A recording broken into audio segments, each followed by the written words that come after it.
Today Mission Story, Blessing from Tragedy, by Emmanuel from Zambia. Emmanuel Moore has sailed Lake Bangalow many times. Boats are the main way of reaching the 100,000 people living on the lake's islands. Boats are the main way that those 100,000 people can travel to the rest of Zambia. As a Seventh-day Adventist pastor, Emmanuel has crisscrossed the lake many times to encourage the 1,300 Adventists who worship every Sabbath in the island's 18 congregations. But one visit stands out in Emmanuel's memory. It was the day that he visited one of the islands for the funeral of 14 Adventists who drowned in the lake. It was so emotional because 14 coffins stood in one place, Emmanuel said. Both government and church leaders gathered on the main island of Chalubi. I was there. This was a big disaster for the country.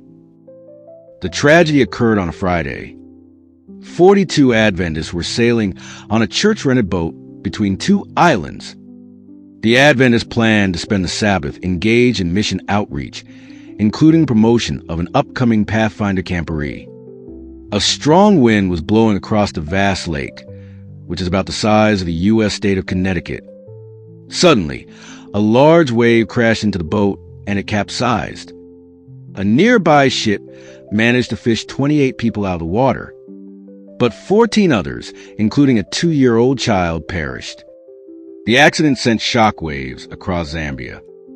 It also raised questions about boat safety standards and the availability of commercial transportation on the lake. The only regularly scheduled boat service was a large, government-owned ship that crisscrossed the lake once a week. People who wanted to cross the lake at other times had to rent a boat. At the funeral, a senior government leader appealed to the Adventist Church to help prevent the repeat of such an accident. He asked the church to consider providing a regularly scheduled boat service on the lake. The boat would supplement the services already offered by the government ship. Leaders of the Adventist Church's Northern Zambia Union Conference, where the lake is located, accepted the challenge. It is a commitment of the Northern Zambia Union Conference to provide a better system of transport, said Emmanuel, who serves as the union's executive secretary. But the boat would cost you $100,000 more than the local church could afford. So, the union asked for the boat to be included among the 13 Sabbath projects for third quarter 2025. The request for the offering to cover part of the boat's cost was approved at all levels of the church. Emmanuel is excited about the opportunities that the mission boat could provide.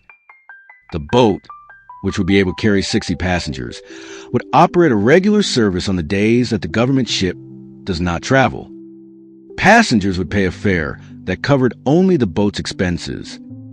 While the government ship has television screens that show advertisements, the mission ship would have television screens that show singing and preaching on Hope Channel.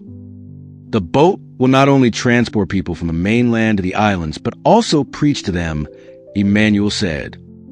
He appealed to church members around the world to support this quarter's 13th Sabbath offering. As we think of how to spread the gospel on Lake Bangalow, it is our desire that this boat will help save lives on the lake and save lives for the kingdom, he said. The goal of the project is to turn a tragedy into a blessing.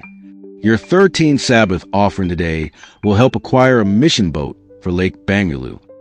Your offer will also assist 2 hospitals in Zambia, help open a new school in Zambia, and help open a center of influence in South Africa. This quarter's 2 children's projects will touch the lives of children across the Southern Africa-Indian Ocean Division. One project is to provide adventurous Bibles to needy families, and the other is to produce a series of short videos about the fruit of the Spirit. Thank you for your generous offering today.